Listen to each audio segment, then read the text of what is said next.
नमस्कार, आप देख रहे हैं डीटीवी भारत और मैं हूं अभिषेक मिश्रा। आज बिहार की सियासत से जुड़ी हुई सबसे बड़ी खबर पर चर्चा करेंगे हम अपने वरिष्ठ सहयोगी अधूरा अरुण के साथ। बिहार में चिराग पासवान की जो सेना है वो पटना पहुंच चुकी है। चिराग गुट के बड़े नेताओं की पटना लैंडिंग हो चुकी है और चिराग पासवान के घर पर एक इमरजेंसी मीटिंग हुई है जिसकी जानकारी मीडिया को नहीं दी गई। हमने उस मीटिंग की तस्वीर आपको दिखाई है। इस मीटिंग के क्या मायने हैं, हालांकि हमने जब चिराग पासवान के करीबी नेताओं से बातचीत की उन्होंने कहा कि आशीर्वाद यात्रा को लेकर ये मीटिंग है। हम ये समझने की कोशिश करेंगे अपने वरिष्ठ सहयोगी के जरिए कि वाकई ये आशीर्वाद यात्रा को लेकर ही मीटिंग है या इसके मायने कुछ और हैं। सर, इसके मायने कुछ और हैं या फिर वाकई आशीर्वाद यात्रा को लेकर ही मीटिंग है? ऐसे में जब मीडिया को इस मीटिंग की जानकारी नहीं दी जाती है और अचानक पता चलता है कि चिराग के करीबी नेता अचानक दिल्ली से पटना लैंड हो चुके हैं।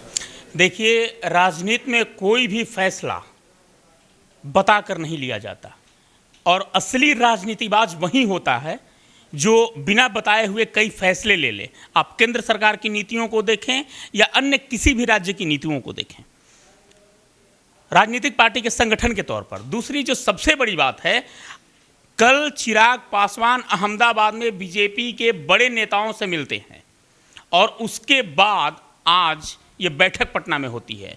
तो क्या लग रहा है कि सिर्फ और सिर्फ आशीर्वाद यात्रा को लेकर ये बैठक हो रही है? एक तरफ चिराग पासवान दिल्ली से कई चैनलों पर इंटरव्यू देते हुए, कई स्टेटमेंट देते हुए बीजेपी पर निशाना साधते हैं, जेडीयू पर निशाना साधते हैं, और दूसरी तरफ बीजेपी के नेताओं से जाकर मुलाकात करते हैं।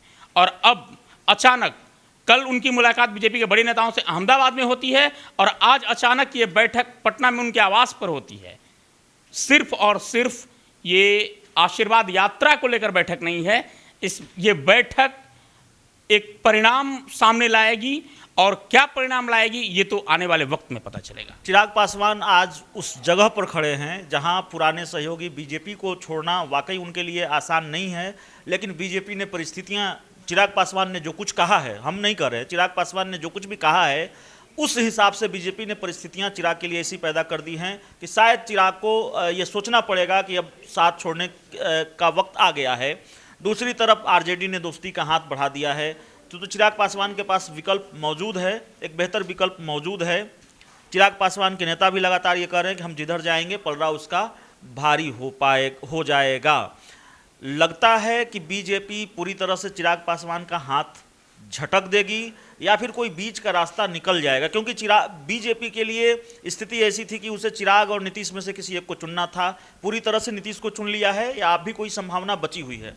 नहीं, देखिए, आप बीजेपी की नीतियों पर यदि ध्यान दें, शत्रुघ्न सिन्हा को आप याद करें, यशवंत सिन्हा को याद करें, तो कहीं भी बीजेपी शत्रुघ्न सिन्हा को निकाली नहीं थी, यशवंत सिन्हा को निकाली नहीं थी। बीजेपी की ये नीति रही है कि वो ऐसी परिस्थितियां पैदा कर देती है कि आप खुद ही कह दें कि भाई साहब मैं आपके साथ नहीं हूं, मैं आपसे अलग हो रहा हूं, मैं आपको छोड़कर जा रहा हूं। उपेंद्र कुशवाहा भी इसके बड़े उदाहरण हैं। तो स्थिति चिराग पासवान के साथ भी वहीं पैदा की गई। लेकिन एक बात और है कि चिराग पासवान को अब ये ध्यान देना है कि उन्हें राजनीति दिल्ली में करनी है या उन्हें राजनीति पटना में करनी है। यदि उन्हें दिल्ली में राजनीति करनी है तो बीजेपी का साथ छोड़ना चिराग के लिए आसान नहीं होगा और बेहतर भी नहीं होगा। लेकिन यदि उन्हें पटना में राजनीति करनी है, बिहार में राजनीति करनी है, तब उनके लिए राजद का साथ बेहतर होगा। क्योंकि आप निसंदेह यदि बात करें, जिस तरह से इस बार के चुनाव में राजद ने एक बड़े मार्जिन के साथ जीत हासिल की है, इन परिस्थितियों में यदि आप बात करें तो अगली बार आप कह सकते हैं, संभावना व्यक्त कर सकते हैं कि नहीं, राजद सत्ता में आ सकती है। तो बिहार के चिराग को ये चुनना होगा कि वो बिहार की राजनीति में खुद को स्टैंड करना चाहते हैं या फिर दिल्ली की राजनीति में ही वो बने रहना चाहते हैं। यदि रामविलास पासवान की तरह वो दिल्ली की राजनीति में बने रहना चाहते हैं तो बीजेपी को छोड़कर उनके पास कोई विकल्प नहीं है। लेकिन यदि बिहार की राजनीति में आना चाहते हैं तो उनके पास विकल्प हैं और वो विकल्प आरजेडी ने हाथ बढ़ाकर उनको खुला आमंत्रण दे रखा है।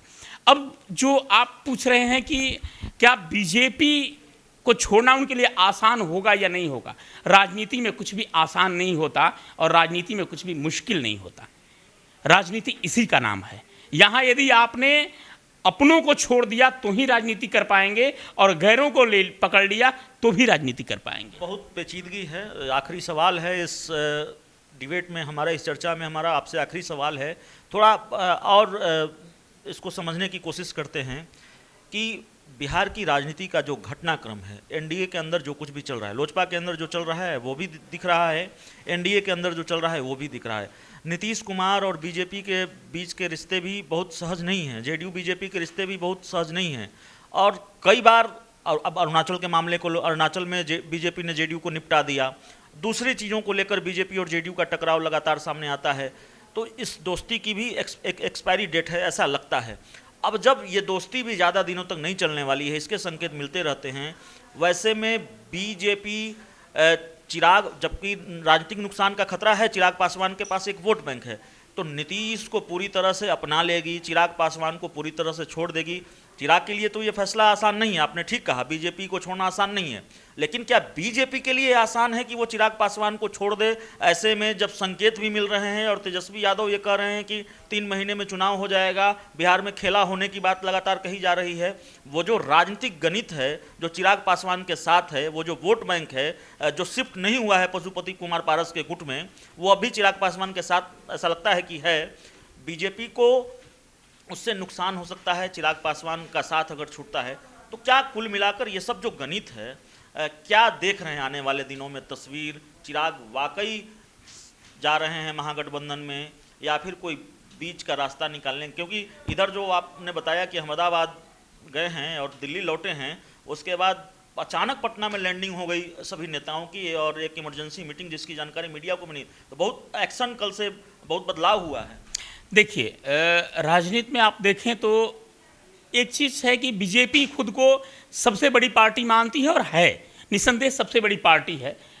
दूसरी चीज़ कि बीजेपी को ये लगता नहीं है, बल्कि बीजेपी ये दिखावा करती है कि हमें किसी की ज़रूरत नहीं है, किसी और को ज़रूरत है वो हमारे पास आए, जबकि सिर्फ ये बात नहीं है। यदि बीजेपी को ज़रूरत नहीं होती तो लोजपा से गठबंधन नहीं करती, यदि बीजेपी को ज़रूरत नहीं होती तो जेडीयू से गठबंधन नहीं करती, लेकिन बीजेपी बहुत ही तोल मोल कर फैसले लेती है।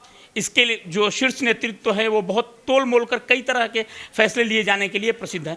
तो इसमें भी बीजेपी 19 और 20 का भाव देख रही है कि मेरा साथ जेडीयू के लिए बेहतर होगा या मेरा साथ चिराग के लिए बेहतर होगा। साथ ही ये परिस्थितियां क्रिएट की जा रही हैं कि यदि जेडीयू छोड़कर जाता है तो भी, जेडीयू छोड़कर जाती है तो भी, और चिराग छोड़कर जाते हैं तो भी, बीजेपी ये स्वतंत्र रूप से कह सके कि हमने बीजेपी को नहीं छोड़ा। जो पुरानी घटनाएं आप याद कर लें तो, कि यशवंत सिन्हा और शत्रुघ्न सिन्हा का हमने उदाहरण दिया कि हमने चिराग को नहीं छोड़ा, हमने जेडीयू का साथ नहीं छोड़ा, इन्होंने छोड़ा। लेकिन परिस्थितियां वही क्रिएट की जाती हैं कि आप छोड़कर बीजेपी को चले जाएं, तो जो वोट बैंक है चिराग पासवान का, उस पर बीजेपी खुलकर कह सकती है कि नहीं, चिराग पासवान को हमने नहीं छोड़ा, चिराग पासवान ने हमें छोड़ा, और इसलिए हम उनके वोट को लेने में सक्षम हो पाएंगे। अगला जो आपका सवाल है, आपने कहा कि आगे की परिस्थितियां क्या होंगी। तो एक तरफ लोजपा में सरगर्मी है, दूसरी तरफ राजद में सरगर्मी है। दोनों पार्टियां बिल्कुल एक्शन मोड में नजर आ रही हैं। लेकिन आप जेडीयू का देखें, बीजेपी का देखें तो शांत पड़ी है, लेकिन ये शांति बाहर का दिखावा है। कहावत है कि हाथी के दांत खाने के और होते हैं, दिखाने के और होते हैं। तो ये दिखावा है बाहर का। कहीं ना कहीं बीजेपी में भी बड़ी हलचल देखने को मिल रही है। बीजेपी को भी पता है, बीजेपी, लोजपा, बीजेपी, जेडीयू और उपेंद्र कुशवाहा के बीच भी तल्खी आपको कई बार देखने को मिल गई है। वो ट्वीट के जरिए हो, बयानों के जरिए हो, या बैठकों में हो, वो कई जगह देखने को मिलती है। लेकिन कुल मिलाकर आप आगे की रणनीति पर बात करें तो स्थिति ये बन रही है कि बीजेपी अब बिहार में किसी भी बिना किसी बैसाखी के खुद को एस्टैब्लिश करने के मोड में है। क्योंकि सीधे तौर पर कहा जाता है कि दिल्ली का रास्ता जाता है तो यूपी और बिहार से होकर जाता है, और यूपी और बिहार ये दो मुख्य स्टेट हैं जो दिल्ली का रास्ता तय कराते हैं किसी भी प्राइम मिनिस्टर के लिए, किसी भी पार्टी के लिए। और बीजेपी अब बिहार में खुद को पूर्ण रूप से स्टैंड करना चाह रही है। उसको न तो जदयू रूपी बैसाखी की जरूरत पड़े, न तो चिराग पासवान रूपी डंडे की जरूरत पड़े, और न ही किसी अन्य पार्टी, उपेंद्र कुशवाहा। ये संभावना है बिहार की राजनीति में, इस पूरे खेल में, एपी में चाचा भतीजे के बीच जो खेल चल रहा है कि बीजेपी और चिराग पासवान दोनों मिलकर पशुपति कुमार पारस को निपटा दें। देखिए, कुछ भी हो सकता है। और संभावना बन रही है, क्योंकि पशुपति पारस को जिस तरह से उकसाया गया, पशुपति पारस जिस तरह से आवेश में आकर अलग पार्टी के खुद के अध्यक्ष बन गए, कथित तौर पर अध्यक्ष बन गए, खुद ही पार्टी को उन्होंने अलग घोषित कर दिया। लेकिन अब पशुपति पारस भी बैकफुट पर नजर आ रहे हैं।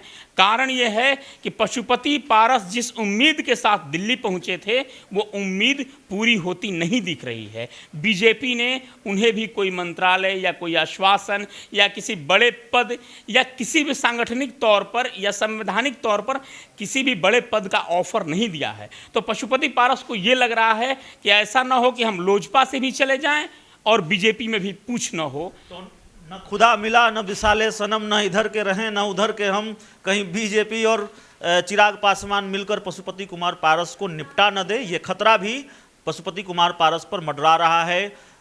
इस बात का खतरा पहले से मंडरा रहा है, इस बात के संकेत पहले से हैं कि जो उम्मीद पाले हुए थे पशुपति कुमार पारस की मोदी मंत्रिमंडल में उनको जगह मिलेगी, शायद पत्ता साफ हो गया है। हम अपने वरिष्ठ सहयोगी के जरिए ये समझने की कोशिश कर रहे थे और बहुत सटीकता के साथ, बहुत साफगोई के साथ इस पूरी सियासत को हमारे दर्शकों को समझाने की कोशिश की है हमारे वरिष्ठ सहयोगी ने। तो इस पूरी चर्चा में इतना ही। हम रोज कोशिश करेंगे इस तरह की चर्चा लेकर अपने वरिष्ठ सहयोगी के साथ आते रहें। बहुत बहुत धन्यवाद। अगर आपने हमारे यूट्यूब चैनल को सब्सक्राइब नहीं किया है, कर लीजिए। अगर ये वीडियो फेसबुक पेज पर देख रहे हैं तो हमारे फेसबुक पेज को लाइक कर लीजिए, सब्सक्राइब कर लीजिए, शेयर कर दीजिए। Thank you.